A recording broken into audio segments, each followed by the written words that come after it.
Hello நண்பர்களே, 7வது எபிசோடோட ஸ்டார்டிங்ல ஃபாத்திமா பிரெக்னெண்டா இருக்கா அப்படிங்கிறது கன்ஃபார்ம் ஆயிருக்கு. கிறிஸ்டி இருந்துட்டு இந்த விஷயத்தை ஹீரோவோட பையன்கிட்ட சொல்லிருன்னு சொல்லும்போது ஃபாத்திமா ரொம்பவே கன்ஃபியூஸ்டு ஸ்டேட்ல இருக்கிற மாதிரி காட்டுறாங்க. அப்ப கரெக்டா அங்க வர அசிஸ்டன்ட்கார வெடிஞ்சிருச்சு, எல்லாருமே வெளியே போறதுக்கு டைம் ஆயிருச்சு அப்படின்னு சொல்றான். இதுதான் சான்ஸ்னு ஃபாத்திமா கிறிஸ்டிக்கு பதில் சொல்லாம சரிவா எல்லாரும் வெளியே போலாம் அப்படின்னு டாபிக்கை டைவர்ட் பண்ணிட்டு அங்கிருந்து கிளம்புறா. ஸோ ஹீரோவும் அங்கே இருக்கிற மற்ற எல்லாருமே வெளியே இருக்கிற அந்த ஸ்மைலிங் மான்ஸ்டரை தான் பார்த்துட்டு இருக்காங்க. அது இன்னும் டெட் பாடி கணக்காக அங்கேயே நகராம கிடக்குது. நம்ம ஆளுக மனசை திடப்படுத்திட்டு அதை பார்க்க வராங்க. அதோட நெகத்தை பார்த்தாலே கணக்கொடூரமாக இருக்கு. ஹீரோவோட பையனும் ஓரளவுக்கு தேறிட்டான், அவனும் தான் வெளியே வந்திருக்கான். நெகமே அந்த அளவுக்கு இருக்குன்னா மூஞ்சியை சொல்லவா வேணும். அதை பார்க்குற கிறிஸ்டியிலிருந்து எல்லாருமே மிரண்டு போகிறாங்க. அசிஸ்டன்ட்காரர் இருந்துட்டு பேசாம இந்த பாடியை நம்ம எரிச்சிடலாமா அப்படின்னு கேட்கும் போது ஹீரோ அதுக்கு ஒத்துக்க மாட்டேங்கிறான். ஹீரோ சார், நீங்க ஒரு மான்ஸ்டரை கொன்னுட்டீங்க, நான் ஒத்துக்கிறேன். அதுக்காக பாடியை வச்செல்லாம் ஆராய்ச்சி பண்ணாதீங்க, எனக்கு அந்த அளவுக்கு தைரியம் இல்லை அப்படின்னு சொல்லும் போது கிறிஸ்டி இருந்துட்டு ஹீரோ சொல்றது கரெக்டு தான், நம்ம இந்த பாடியை அட்டாப்சி பண்ணாதான் இதுக்குள்ள ஸ்பேர் பார்ட்ஸ் எல்லாம் எப்படி இருக்கு, இந்த மான்ஸ்டர்ஸ் எந்த ரகத்தை சேர்ந்ததுன்னு ஏதாவது ஒரு க்ளூ கிடைக்கும் அப்படின்னு சொல்றா. ஸோ அதை மற்றவங்களும் ஒத்துக்கிறாங்க. எல்லாருமே அவங்க பங்குக்கு ஏதாவது பேசுகிறாங்க. ஆனால் இந்த எல்ஜின் பையன் மட்டும் ஒரு ஷாக்லேயே இருக்கான். அப்போ ஹீரோ இருந்துட்டு அவன் பையன்கிட்ட நீ திரும்பி காலனி ஹவுஸ்க்கே போயிரு, கண்டிப்பாக உன்னை பார்க்கறதுக்காக நிறைய பேர் வருவாங்க, அப்போ இந்த மான்ஸ்டரையும் பார்க்க வேண்டிய சிச்சுவேஷன் வரும், இப்போத்துக்கு இந்த மான்ஸ்டர் விஷயத்தை யாருக்கும் நம்ம சொல்ல வேண்டாம் அப்படின்னு அவனை சமாதானப்படுத்தி காலனி ஹவுஸ்க்கு அனுப்பி வைக்கிறான். அப்போ தான் அங்கே ஃபுல் ஷாக்கில் நின்றுட்டு இருக்கிற எல்ஜினோட ஃபேஸை ஹீரோ பார்க்குறான். தம்பி, உனக்கு ஒன்றும் பிரச்சனை இல்லையே, நல்லா தானே இருக்கேன்னு கேட்கும் போது அவனும் நல்லா இருக்கேன் அப்படின்னு சொல்லி சமாளிச்சிட்றான். கிறிஸ்டியும் இந்த மான்ஸ்டரை தூக்கிட்டு போறதுக்காக கையில் கிடைக்கிற கட்டையெல்லாம் தூக்கிட்டு வரா. ஆனால் இந்த அசிஸ்டன்ட் காரனுக்கு இதில் துளி கூட விருப்பம் இல்லை. உங்களுக்கெல்லாம் மண்டையில் கோளாறு ஏதாவது ஆகி போச்சா, இதெல்லாம் ஒரு ஈவில் ஸ்பிரிட், இதை இங்கே வைக்கக்கூடாது, நம்ம எரிச்சிடலாம் அப்படின்னு சொல்கிறான். ஆனால் கிறிஸ்டி இருந்துட்டு இத்தனை நாள் இதுக நம்மளை ஆப்ரேஷன் பண்ணுச்சு, இப்போ நம்மளுக்கு ஒரு நல்ல சான்ஸ் கிடைச்சிருக்கு, நம்ம இதை ஆப்ரேட் பண்ணி என்ன இருக்குன்னு கண்டுபிடிச்சே ஆகணும் அப்படின்னு சொல்லிடுறா. அவனால் எதுவுமே பேச முடியல. நெக்ஸ்ட் சீன்ல காலனி ஹவுஸை தான் காட்டுறாங்க. ஹீரோவோட பையனை கத்தியால சொருகின அந்த பெருசு டோனா கிட்ட பேசிட்டு இருக்கு. அவனுக்கு ஒன்றும் ஆயிருக்காதுல்ல, உயிரோட தானே இருப்பான், என்னை அந்த பனிஷ்மெண்ட் பாக்ஸ்லாம் போட்டுற மாட்டீங்களே அப்படின்னு கேட்கும் போது டோனா இருந்துட்டு எனக்கு எப்படிரா தெரியும், நேற்று நைட்டு நீ பண்ண வேலை அப்படி, நான் ஃபுட்டை ஸ்டோர் பண்ணி வைக்கிற விஷயமா போயிருந்தேன், வந்து பார்த்தா இத்தனை சம்பவம் பண்ணி வச்சிருக்கீங்க அப்படிங்கிற மாதிரி சொல்கிறாங்க. அப்போவுமே இந்த பெருசுக்கு வாய் அடங்குற மாதிரி இல்லை. பஸ்ஸில் வந்தவங்க நிறைய பேர் இங்கே இருக்காங்க, ஃபுட்டு ரொம்பவே ஷார்ட்டேஜ் ஆகுது அப்படின்னு சொல்லும் போது டோனா கோவம் வந்துடுது. அடடடா, மக்கள் மேலே உனக்கு எவ்வளோ அக்கறை, கொஞ்ச நேரம் டப்பியை சாத்திட்டு இங்கேயே இருக்கியான்னு சொல்லிட்டு அந்த பர்சன் இருக்கிற ரூமை லாக் பண்ணி வெளியே செக்யூரிட்டிக்காக ஒரு லேடியை வேற போட்டு வச்சிருக்காங்க. அவங்க கிட்ட கீயை கொடுத்துட்டு யாருமே உள்ளேயும் போகக்கூடாது வெளியும் வரக்கூடாது பார்த்துக்கோ அப்படின்னு சொல்லிட்டு வரும்போது கரெக்டாக டிரைவர் லேடி அங்கே வந்துடுறாங்க. ஏமா நேற்று மிட் நைட்டுன்னு கூட பார்க்காம எங்களையெல்லாம் வெளியே அனுப்பியே ஆகணும்னு அந்த ஆள் அடம் பிடிச்சான். அப்போ எங்களுக்கு சப்போர்ட் பண்ணி வரும்போது தான் ஹீரோவோட பையன் உடம்புல ஒரு ஆக்சிடென்டெல்லாம் கத்தி சொருகிருச்சு, இதுக்கப்புறம் எப்படி இந்த ஆளை நம்புறது அப்படிங்கிற மாதிரி கம்ப்ளைண்ட் பண்ணுறாங்க. ஆனால் டோனா தான் யாரையுமே விட்டு கொடுக்க மாட்டாங்களே, நீங்கள் யாரும் கவலைப்பட வேண்டாம், இதுக்கு மேலே எல்லாரும் சேஃபாக இருக்கலாம், எல்லாத்தையும் நான் பார்த்துக்கிறேன் அப்படின்னு சொல்லிட்டு இருக்கும் போதே ஹீரோவோட பையனும் ஃபாத்திமாவும் வந்துட்டாங்க அப்படிங்கிற நியூஸ் வருது. அவனை பார்த்ததுக்கு அப்புறம் தான் டோனாக்கு கொஞ்சம் நிம்மதியாகவே இருக்கு.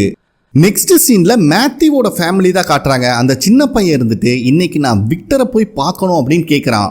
அதுக்கு மேத்யூ முடியாதுன்னு சொல்லிட்டு இருக்கும் போது மேத்யூவோட பொண்ணு இருந்துட்டு நான் காலனி ஹவுஸ் தான் போகிறேன், நான் உன்னை கூப்பிட்டு போகிறேன் அப்படின்னு சொல்கிறா. ஆனால் மேத்யூ யாருமே காலனி ஹவுஸுக்கு போகக்கூடாது அப்படின்னு சொல்லிடுறான். அப்போ சடனாக மேத்யூவோட ஒய்ஃப் இருந்துட்டு அதெல்லாம் ஒன்றும் ப்ராப்ளம் இல்லை, தாராளமாக போய் பார்த்துட்டு வாங்கன்னு பர்மிஷன் கொடுக்குறா. இதில் மேத்யூவுக்கு காண்டாயிருது, கொஞ்சம் கூட தனியாக பேசணும் அப்படின்ட்டு வெளியே கூப்பிட்டு வந்து பசங்க கிட்ட நான் ஒரு இடத்துக்கு போகக்கூடாது அப்படின்னு சொல்லிட்டு இருக்கும் போது இமீடியட்டாக நீ எஸ்ன்னு பர்மிஷன் கொடுக்குற, அப்போ அந்த இடத்துல எனக்கு என்ன மரியாதை, விக்டரை பார்க்கறது அவ்வளோ சேஃப் கிடையாது, அவன் ஒரு பைத்தியக்காரன், லஞ்ச் பாக்ஸில் கன்னை வச்சு சுற்றிட்டு இருக்கான் அப்படின்னு சொல்லும் போது மேத்யூவோட ஒய்ஃப் இருந்துட்டு நம்ம இருக்கிற இடம் ரொம்பவே ஆபத்தான இடம்னு எனக்கு புரியுது, அதுக்காக பசங்களை எப்போவுமே லாக் பண்ணியே வச்சிருக்க முடியாது, ஒரு கட்டத்துக்கு மேலே நம்மகிட்ட சொல்லாமல் எல்லாத்தையும் செய்ய ஆரம்பிச்சிருவாங்க. என் பையன் அந்த சாராதா கொலை பண்ண பார்த்தா, ஆனால் அவளை இவன் பார்க்கணும்னு கேட்ட உடனே நீ கூப்பிட்டு போன இல்லை அப்படின்னு அந்த விஷயத்தை இவங்க மென்ஷன் பண்ணும் போது மேத்யூ வந்துட்டு எனக்கு விக்டர் மேலே நம்பிக்கை இல்லை, அவன் எந்த சமயத்தில் எப்படி பிஹேவ் பண்ணுவானே தெரியாது அப்படின்னு மென்ஷன் பண்ணுறான். இதில் அவன் ஒய்ஃபுக்கு செம கடுப்பாயிருது. நீ எவன் மேலே நம்பிக்கை இல்லைன்னு சொன்னையோ அவன் தான் உன் பொண்ணையும் காப்பாத்தினா என்னையும் காப்பாத்திருக்கான். நான் இப்போ உயிரோடு இருக்கிறதுக்கு காரணமே விக்டர் தான் அப்படின்னு இவன் சொல்லும் போது மேத்யூ வந்துட்டு அதுதான் அவங்க எதிர்பார்க்குறாங்க. இது எல்லாமே ஒரு எக்ஸ்பெரிமெண்ட் தான் பழையபடி டாபிக் ஆரம்பிக்கிறான். ஐயா சாமி, இதுக்கு மேலே பேசி உனக்கெல்லாம் புரிய வைக்க முடியாது. நீ சொல்கிற மாதிரி இது ஒரு எக்ஸ்பெரிமெண்ட்டாகவே வச்சுக்கலாம். அப்போ அந்த மான்ஸ்டர்ஸ் எல்லாம் எப்படி கிரியேட் பண்ணுறாங்க, நைட் ஆனால் அது எப்படி வெளியே வருது அப்படின்னு கேட்கும்போது மேத்யூ அந்த ரேடியோவில் கேட்ட வாய்ஸை தான் மறுபடியும் சொல்லிட்டு இருக்கான். ஆனால் இவன் ஒய்ஃபுக்கு அதில் நம்பிக்கை இல்லை. நீ சொல்கிற மாதிரி வாய்ஸ் கேட்டதாகவே இருக்கட்டும், அது ஏன் ஹியூமனோடது இல்லாமல் வேற ஏதாவது இருக்கக்கூடாது அப்படின்னு கேட்டால் மேத்யூ கிட்ட ஆன்சர் இல்லை. ஆனால் இதெல்லாம் ஒரு எக்ஸ்பெரிமெண்ட் அப்படிங்கிறத தீவிரமாக நம்புறான் மேத்யூ. ராஜா, இதுக்கு மேலே இதை பற்றி பேசினா நான் லூஸ் ஆயிடுவேன், நான் உள்ளே போகிறப்பான்ட்டு அவ பாட்டுக்கு போயிடுறா. அப்போ தான் கரெக்டாக அங்கே அந்த ட்ரோன் கேமரா பறந்துட்டு இருக்கிறத பார்க்குறான். ஆக்சுவலாக அந்த மொட்டையை பஸ்ஸுக்கு மேலே சீட்டு போட்டு உட்காந்துருந்தான் பார்த்தீங்களா போன பார்ட்டில், அவன் கொண்டு வந்த திங்ஸில் இருந்திருக்க மாட்டிருக்கு. அந்த ட்ரோனை வச்சு விளையாண்டுட்டு இருக்கான் அந்த மொட்டையன். அதே டைமில் நம்ம ஆளுக்கு அந்த மான்ஸ்டரோட பாடியை ஒரு வழியாக கிளினிக்குள்ளே தூக்கிட்டு வந்துட்டாங்க. கிறிஸ்டி இதை ஆப்ரேட் பண்ணுறதுக்கு டூல்ஸ் எல்லாம் வேணும்னு சொல்லிட்டு இருக்கும் போது அசிஸ்டன்ட்காரன் அந்த மான்ஸ்டரையே குறுன்னு பார்த்துட்டு இருக்கான். அவனுக்கு ஒரு பக்கம் கருக்குன்னு தான் இருக்கு. அப்போ அசிஸ்டன்ட்காரன் வந்துட்டு ஹீரோவை பார்த்து, உன்னோட உடம்புல புழு மாதிரி ஏதோ நெளிஞ்சிட்டு இருந்தது, அதை இந்த மான்ஸ்டர் பாடிக்குள்ளே போட்டதுக்கப்புறம் தான் அது இறந்துச்சுன்னு சொன்னேன். இப்போ அந்த புழு எங்கே போச்சுன்னு கேட்குறா. யார்கிட்டையுமே பதில் இல்லை. இந்த டைமில் அந்த நர்ஸ்காரினாலையும் சுத்தமாக முடியல, வாமிட் பண்ண ஆரம்பிக்கிறா. ஏன்னா இவ வேற அந்த ட்ரக்ஸுக்கு அடிக்ட் ஆகி மறுவாழ்வு மையத்துக்கு வேற போயிட்டு வந்திருக்கா. இப்போ ரீசெண்டாக ட்ரக்ஸையும் எடுக்க ஆரம்பிச்சிருக்கா. கிறிஸ்டி வேற எல்லா மருந்தையும் பிடிச்சி லாக் பண்ணி வச்சுட்டா. ஸோ அவனால் அந்த போதை இல்லாமல் இருக்க முடியலையாட்டிருக்கு. நெக்ஸ்ட் சீன்லேயே மேத்யூ அந்த பஸ்ஸில் இருக்கிற மொட்டையனை மீட் பண்ணுறான். அப்போ தான் தெரியும் இந்த மொட்டையை அவன் கசின் பர்த்டேக்காக இந்த ட்ரோனு கிஃப்டாக வாங்கிட்டு போயிட்டு இருந்திருக்கான் அப்படின்னு. சரிப்பா, இந்த ட்ரோன் எவ்வளோ வெயிட் தூக்கும் அப்படின்னு சொன்னால் மொட்டையிட்ட பதில் இல்லை. நீ என் கூட வா, ஒரு முக்கியமான விஷயத்த காட்டுற அப்படின்னு மேத்யூ கூப்பிட்றான். ஆனால் மொட்டையனுக்கு அதில் இஷ்டம் இல்லை. அப்போ மேத்யூ இருந்துட்டு, இந்த ட்ரோனோட உதவி இருந்தால் நம்ம வீட்டுக்கு போகிறக்கு வழி கிடைக்கும் அப்படின்னு நான் சொன்னால் நீ நம்புவியா அப்படின்னு சொல்லும் போது தான் மொட்டையனுக்கு இவன் பேச்சில் இன்ட்ரெஸ்டே வருது. அதே டைமில் விக்டர் எப்பவும் போல் அங்கே இருக்கிற மரத்தோட லென்த்தை மெஷர்மெண்ட் பண்ணிட்டு இருக்கா, நகுந்திருக்கா இல்லையான்னு செக் பண்ணுறக்கு. அப்போ கரெக்டாக மேத்யூவோட பையன் அங்கே வரான். அந்த பையன் சந்தோஷமா பேசினாலும் விக்டர் பெருசா புடிகெடுத்து பேச மாட்டேங்கிறான். அப்ப அந்த பையன் இருந்துட்டு, நான் உன்னை என்னோட ஃப்ரெண்டா தான் நினைக்கிறேன் அப்படின்னு சொல்லும் போது விக்டர் இருந்துட்டு, நான் உன்னோட சேஃப்டிக்காக தான் இதெல்லாம் பண்றேன். இதுக்கு முன்னாடி என் கூட யார் யாரெல்லாம் ஃப்ரெண்ட்ஸா இருந்தாங்களோ அவங்க லைஃப் எல்லாம் டேஞ்சர்ல தான் போயிருக்கு, அதனால எங்கிட்ட இருந்து கொஞ்சம் விலகியே இரு அப்படின்னு சொல்றான். இதுல அந்த பையனும் அப்செட் ஆயிடுறான். அதனால சாரி சொல்லிட்டு கிளம்பும் போது விக்டருக்கே கொஞ்சம் உறுத்தலா இருக்காட்டிருக்கு.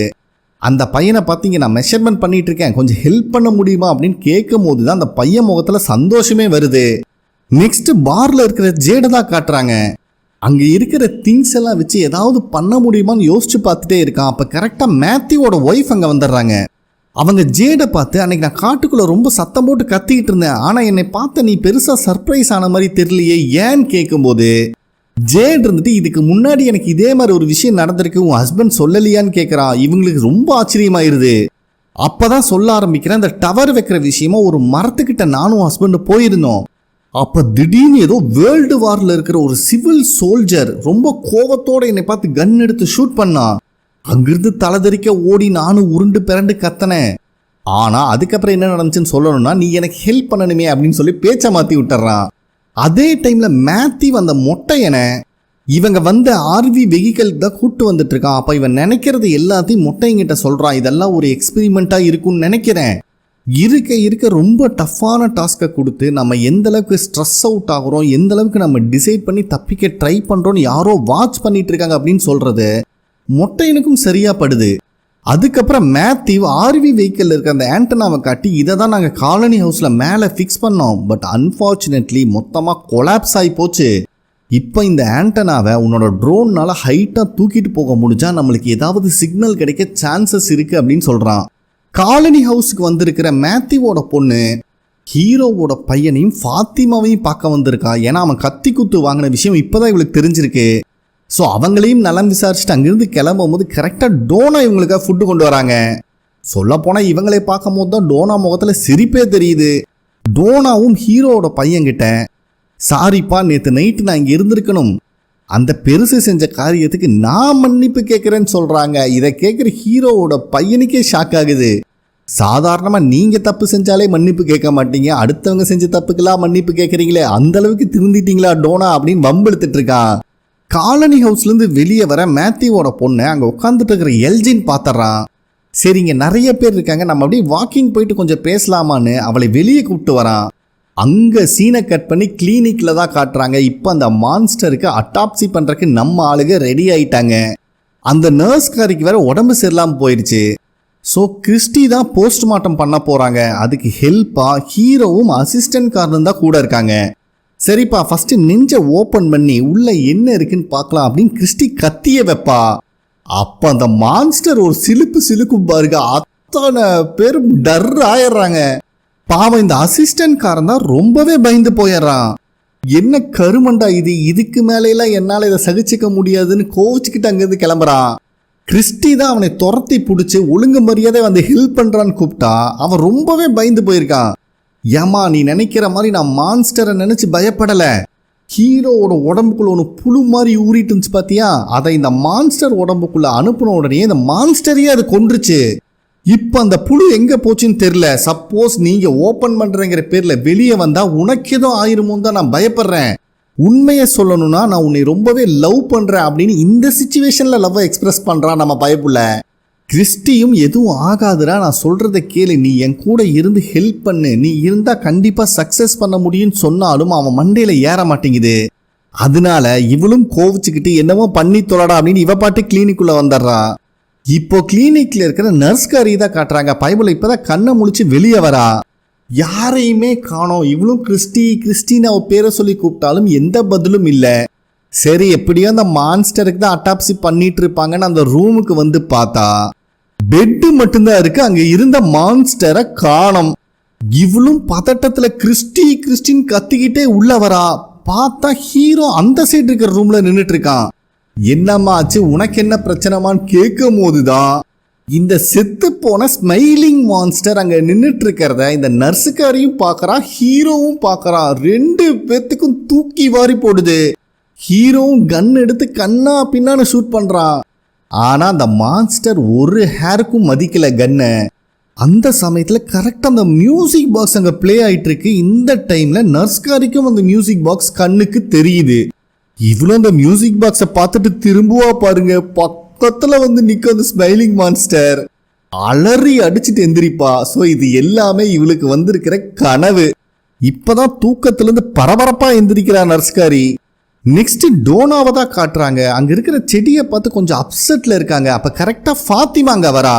என்ன ஆச்சு, ஏதாவது பிரச்சனையான்னு கேட்கும் போது தான் டோனா இருந்துட்டு, நம்மளும் இந்த ஃபுட் ஷார்ட்டேஜை சரி பண்ணுறதுக்காக நிறைய பிளான்டேஷன் பண்ணுறோம், ஆனால் எந்த செடியுமே வளராமல் செத்து போகுது.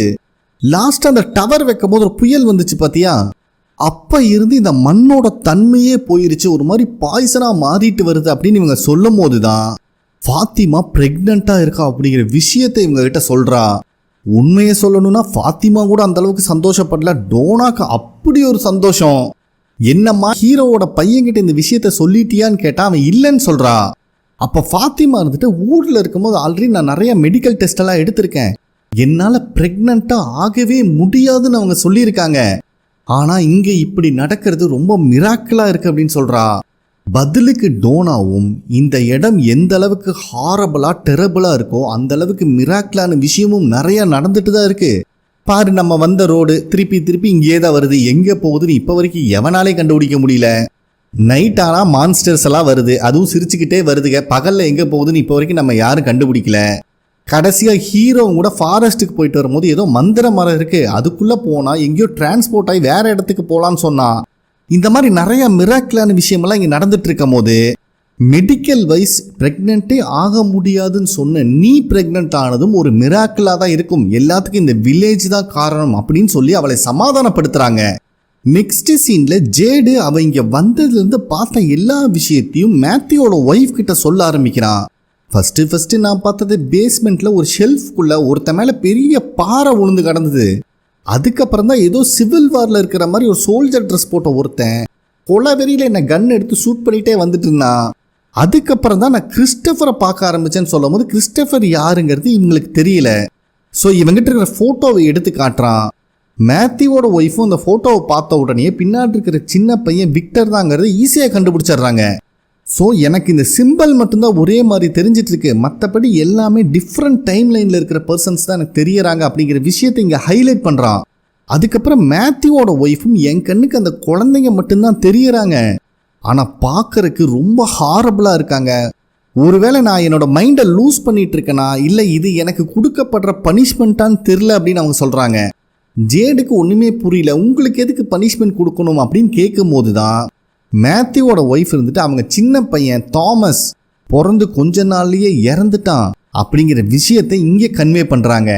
ஜேடும் அவங்க பையன் இறந்ததுக்காக சாரி சொல்லிட்டு இதுக்கு நீங்கள் உங்களை ப்ளேம் பண்ண வேண்டாம், இங்கே நம்மளை யாருமே பனிஷ் பண்ணுறதுக்கு ஸ்பெஷலாக வர வேண்டிய அவசியம் இல்லை, இந்த வில்லேஜே அப்படிதான் இருக்குது, அதை நினச்சி ஃபீல் பண்ணாதீங்கன்னு சொல்லி அனுப்பி வைக்கிறான். அவங்களும் அங்கிருந்து கிளம்பும் போது தான் அந்த கிறிஸ்டோபரோட டைரியில் இருக்கிற சிம்பிளை பார்க்குறாங்க. இந்த சிம்பிள் பற்றி தான் நீ சொல்லிட்டு இருந்தியான்னு கேட்கும்போது ஜேடும் ஆமான்னு சொல்கிறான். நானும் இந்த சிம்பிளை பார்த்துருக்கேன்னு இவங்க சொல்லும் போது ஜேடு இருந்துட்டு உனக்கும் கனவு வந்துச்சாமா அப்படின்னு அசால்ட்டாக கேட்குறான். அதுக்கு மேத்யூவோட ஒய்ஃப் இருந்துட்டு நான் டனல் வழியில் வரும்போது இந்த சிம்பிள் வரைஞ்சி வச்சுருந்தாங்க அப்படின்னு சொல்கிறாங்க. இதை கேட்குற ஜேடுக்கு செம்ம சர்ப்ரைஸ் ஆயிடுது. அதே டைமில் இங்கே 2 அறிவாளிங்க, அதாவது விக்டரும் மேத்யூவோட பையனும் அந்த மரம் நகுந்திருக்கா இல்லையான்னு மெஷர்மெண்ட் எடுத்துட்டு இருக்காங்க. அப்போ தான் விக்டர் இருந்துட்டு மரத்தில் இருக்கிற எல்லா இலையும் உதிர ஆரம்பிச்சிருச்சு அப்படிங்கிற மாதிரி சொல்கிறான். ஆனால் இதை கேட்குற மேத்யூவோட பையன் வருஷம் இந்த கிளைமேட் மாறுறதெல்லாம் நடக்கிறது தானே அப்படின்னு சொல்லும் போது விக்டர் இருந்துட்டு இங்கே இது வரைக்கும் அப்படி நடந்ததில்லை, இது ரொம்ப வித்தியாசமாக இருக்குது அப்படின்னு சொல்கிறான். அதே டைமில் கிறிஸ்டி அந்த இறந்து போன ஸ்மைலிங் மான்ஸ்டருக்கு அட்டாப்சி பண்ணுறக்காக கொஞ்சம் கொஞ்சமாக பாடியை கட் பண்ணுறா. கூட ஹீரோ மட்டும்தான் இருக்கான். இப்போதான் சமாதானம் ஆகி அசிஸ்டன்ட் காரன் உள்ள வரான். அவனை பார்க்குற கிறிஸ்டிக்கு ஒரு வழியாக சந்தோஷமாக இருக்கு, நம்ம சொல்கிறத கேட்கறக்கு ஒருத்தர் இருக்கானே அப்படின்னு. இவளும் கட் பண்ணதுக்கப்புறம் அந்த செஸ்ட்டை பாதியாக ஓப்பன் பண்ணா. ஒரு நல்ல விஷயம் என்னன்னா இதுவும் மனுஷனாக இருந்திருக்க சான்சஸ் இருக்கு. ஏன்னா மனுஷ உடம்புல எப்படி ஆர்கன்ஸ் இருக்குமோ அதே மாதிரி தான் இதுக்கு இருக்கு அப்படின்னு கிறிஸ்டி சொல்கிறான்.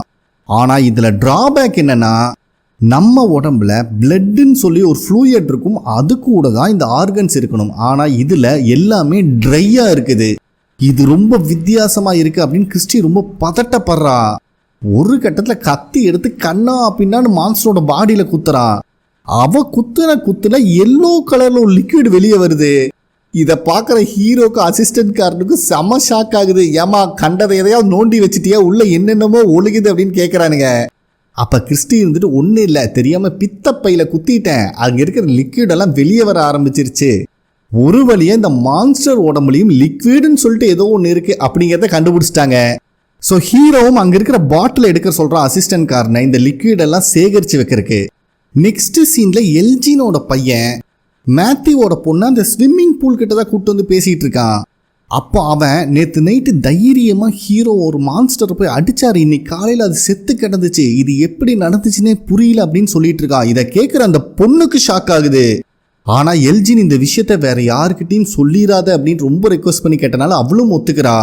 அதுக்கப்புறம் எல்ஜின் இருந்துட்டு பஸ்ஸில் வரும்போது எனக்கு ஒரு கனவு வந்துச்சு, அது இப்போ வரைக்கும் ஞாபகத்திலே நிற்க மாட்டேங்குது, நானும் நிறைய திங்க் பண்ணி பார்த்துட்டேன், ஆனால் அது என்ன கனவுனே புரியலன்னு சொல்லும் போது அந்த பொண்ணு இருந்துட்டு எனக்கும் சில டைம் நடந்த விஷயமெல்லாம் ஞாபகத்துக்கு இல்லாமல் போகும், அப்போ நான் என்ன பண்ணுவேன்னா பாத்டப் ஃபுல்லாக தண்ணி நிரப்பி அது காது வரைக்கும் வர மாதிரி உள்ளே உட்காந்துக்குவேன், ஒரு கடல் கிட்ட உட்கார்ற மாதிரி மன அமைதி கிடைக்கும், ஏன் சம்டைம்ஸ் மறந்து போன விஷயம் ஞாபகத்துக்கு வரக்கு சான்சஸ் இருக்குது அப்படின்னு ஒரு ஐடியா கொடுக்குறா. அதுக்கப்புறம் ஹீரோவை தான் காட்டுறாங்க. அந்த ஸ்மைலிங் மான்ஸ்டரோட உடம்புலேருந்து கலெக்ட் பண்ண அந்த எல்லோ கலர் லிக்விடை ஒரு பாட்டிலில் பிடிச்சி வச்சுருக்கான். அங்கே வர அசிஸ்டன்ட் காரன் இதை வச்சு மற்ற மான்ஸ்டரை கொல்ல முடியும்னு நினைக்கிறியா நீ அப்படின்னு கேட்கும்போது ஹீரோ இருந்துட்டு நாளைக்கு பிரச்சனையை நாளைக்கு பார்க்கலாம் அப்படிங்கிற மாதிரி சொல்கிறான். அப்போ அசிஸ்டன்ட் காரன் கிறிஸ்டி கிட்ட நான் கிளம்பிட்டேன்னு சொல்லிடு அப்படின்னு சொல்லிட்டு போகும்போது ஹீரோ அவனை கூப்பிட்டு அன்னைக்கு கோவத்தில் பேட்ஜ் திருப்பி கொடுத்துட்டேன், மறுபடியும் வாங்கிக்கோடா, என்கிட்ட அசிஸ்டன்ட் காரனா இருடா அப்படின்னு கேட்குறான். ஆனால் இவன் அதுக்கு பதில் சொல்லாமல் அப்புறம் மீட் பண்ணலாம் ஷெரீஃப் அப்படின்ட்டு கிளம்பிடுறான். நெக்ஸ்ட் சீன்லேயே அந்த எல்ஜின் பயப்புல மேத்யூவோட பொண்ணு சொன்ன மாதிரியே பாத்டப் ஃபுல்லாக தண்ணியை நிரப்பி நல்லா காது வரைக்கும் அந்த தண்ணி வர மாதிரி மூஞ்சியை வெளியே வச்சு மன அமைதியை தேடிட்டு இருக்காராமா. அப்போ திடீர்னு மியூசிக் பிளே ஆகிற சத்தம் கேட்குது. பார்த்தா அந்த பாத்டப் மேலேயே தான் அந்த மியூசிக் பாக்ஸ் இருக்கு. இவன் என்ன நடக்குதுன்னு யோசிக்கிறதுக்குள்ளேயும் ஒரு கை அவனை தண்ணிக்குள்ள அமுத்தி கொள்ள பாக்குது. இவனும் தப்பிக்கிறதுக்கு கண்ணா பின்னான்னு ட்ரை பண்றான். ஆனா சுத்தமா ஒன்னும் பண்ண முடியல. நிமிந்து பார்த்தா கன கொடூரமா ஒரு மான்ஸ்டர் இவனை கொல்ல ட்ரை பண்ணிட்டு இருக்கு. இந்த இடத்துல இந்த எபிசோட கம்ப்ளீட் பண்றாங்க. ஓகே ஃப்ரெண்ட்ஸ், கண்டிப்பா உங்களுக்கு பிடிச்சிருக்கும் நம்புறேன். நெக்ஸ்ட் எபிசோட்ல மீட் பண்ணலாம். நன்றி.